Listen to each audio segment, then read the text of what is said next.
end up doing is going straight down the middle, and we're gonna open up the interior of our vessel. All right, so by doing that, you need to find the middle, and then you just start pressing down. Now, you take a little bit of your tip of the finger, and you can see, got the spot right in the middle, going right down. It's dry clay, so as it gets dry, you wanna add a little bit of water, and all of a sudden, I'm gliding and sliding. Now, the key here is to press down in the middle, because if you're not pressing down in the middle, you'll see all of a sudden you'll get a ring holder start popping up in the middle, and that's never a good thing. So stop and find the middle, poke that off, and find the middle and start pressing down. Now the other thing about that is you're going into new clay, so you're gonna need a little bit of water.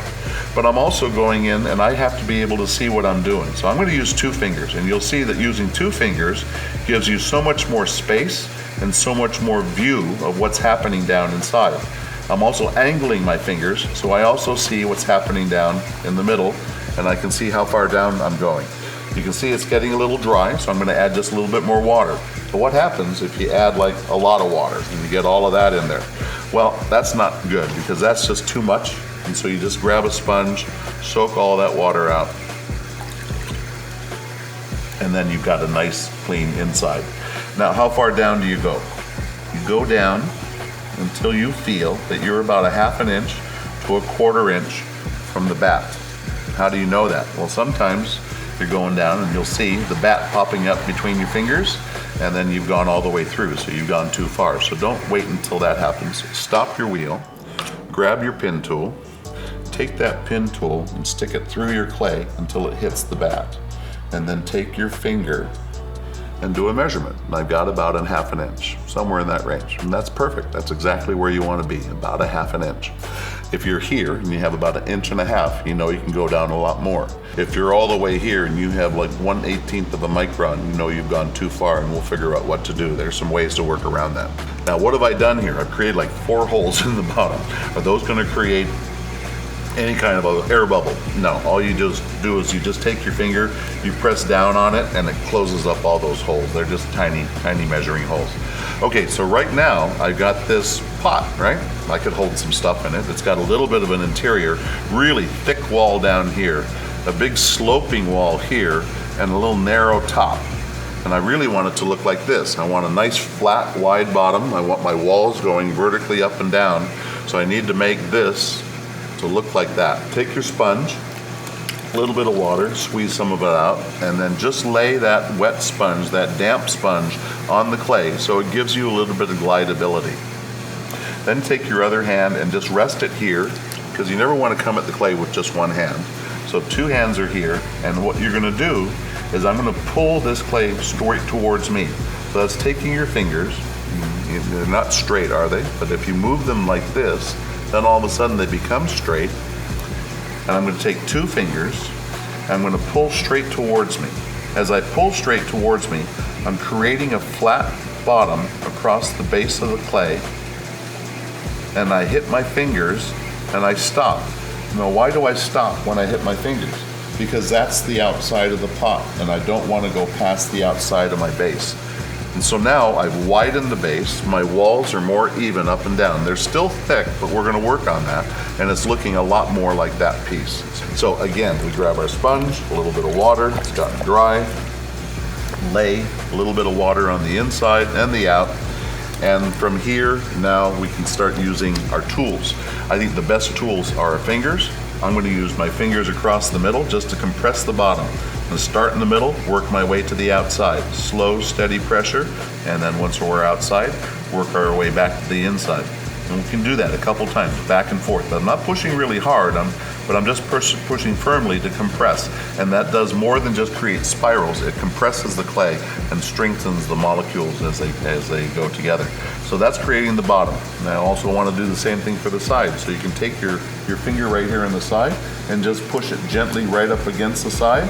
But we've also got tools, and I think some of the tools that you use are good tools also. So this is called a wooden rib tool. And the wooden rib, you can just take the bottom edge right here, and you can hold that straight down on the base. And what that'll do is that'll create a nice flat bottom to your piece. Now you also see right here, you can come straight in and use that same tool right on the edge to create a nice straight edge and eliminate all those pull lines, creating a nice floating edge, which is beautiful. So from here, this is where the magic starts. This is where the fun starts. A little bit of water, a little bit of moisture on the inside and outside. You got your fingertips. If you're looking at a clock face, and this would be 12 and 6 and 3, you would be in the 3 to 6 o'clock. You would be in the bottom right-hand quadrant if it was a clock face. So from your perspective, you're going to be on the other side. But right here, this is where the strength is. Your right hand on the outside, left on the inside. And that's where the positioning of the fingers comes in key, because your left hand is just slightly elevated due to the height of the inside of the pot, and your right hand is slightly below, which is exact perfection for the fingers to line up. And then it's slow, steady pressure from the outside, allowing for full revolutions as you're going up, little bit. And then as you come near the top of the rim, you lessen your pressure and you come off, and the pot is starting to rise. So that's one of the keys with getting the cylinder to move upward. We'll go through that once again. Slight pressure from the outside against the inside. You're pushing with the right hand against the left, never two together. Slight pressure from the outside. Gather that clay. The clay is going to ride up a little bit. Full revolutions for every little bit that you're going upward. Slow cadence all the way up to the top, moving a little bit of clay every little bit. And then as you come near the top of the rim, you lessen your pressure and you come off. So I've done that a couple pulls, and I think right now I'm going to grab that sponge and come back in and compress my rim. Now, how do I compress my rim again? That's where you take your fingers, you just ride them right on the outside of the clay. You're not pinching or squeezing, just giving it support. Take your sponge, wrap the sponge right around the rim, and the three-pronged approach of the support from two sides and the sponge on the top keeps everything nice and round and solidifies that rim and strengthens it and keeps it from wobbling. Now I'm going to do one more pull from the outside, slow, steady pressure from the outside, pulling the clay upward. So you notice, even though it shows a lot of stuff happening very quickly, it doesn't happen very quickly. It's just take your time, work the clay, nice, slow, steady from the bottom to the top. And then every once in a while you come up with some slip and just peel that off, and that's totally fine. Now there have been a couple times, actually not a couple times, pretty much every time I've said, as you come near the top of the rim, lessen your pressure and come off the rim. Why do I say that? Well, this is the reason why.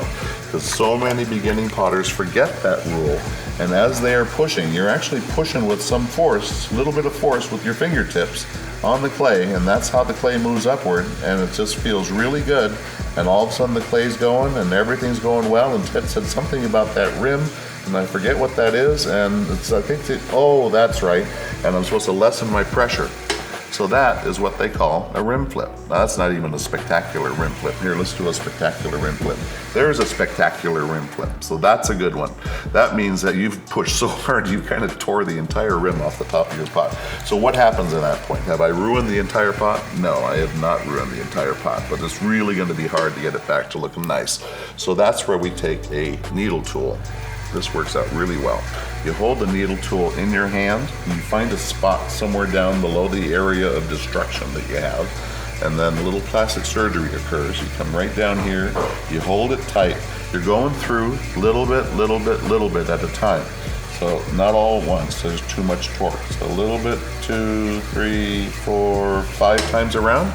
That you can take away. Nobody needs to know that you had the classic rim flip, and you've lost a little bit of height off your pot. So then you just take your sponge, compress your rim, get that all nice and tight,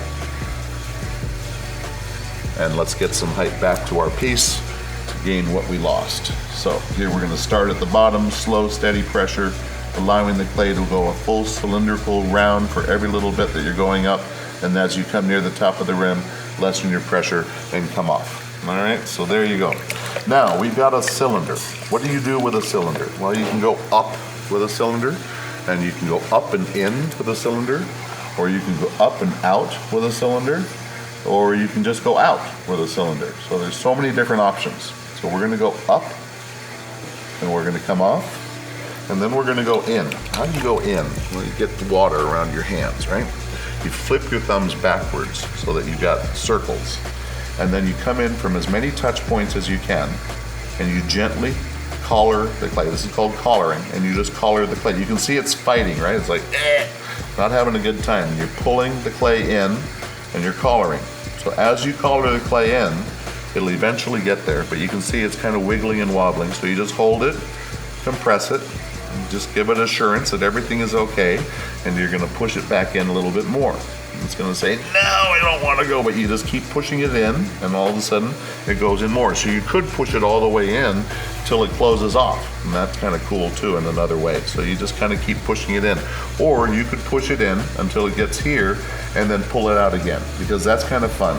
And then you just pull it right around the edge, and then that just flips the rim. And you can see centrifugal force is a wonderful way to get clay to move. And that's actually the best way to get clay to move. Watch this, you just kind of pull this whole thing out, and this just opens up and just flares out magically, because the clay wants to go out and the water helps it go out, and all of a sudden this is looking great and this is fun, and it's just fluted out. And you kind of take a sponge and like, what kind of shape have I got here? Well, it kind of looks like a flower pot. So if we are going to make it a flower pot, let's give it some space so it can actually fit some flour in it. So this is where I push with the left hand out and I support with my right hand. I do not push with two hands, I pinch the clay right out. So push left, support right. So as I push left, you'll see the belly of the pot here getting a little fatter, so that's kind of nice. And then the right hand is just supporting. So the left hand has pushed the clay out to where I want it to be, and now the right hand has kind of pulled this rim up, and now I've got double the volume of whatever I had before, but I lost part of that rim. So I'm gonna take that, and I'm gonna move that rim right back out, because I kind of like it, and we'll leave that right there. Well, that's kind of fun. Maybe we could take a design tool, and let's put a little design in there. Let's take this one's got little nibs on it, and so we'll just take that and we'll throw that right in there, and that gives me a little bit of a design in the rim, and that's kind of fun. And maybe I'm going to use another tool and we'll create a design in the design, and that's kind of neat.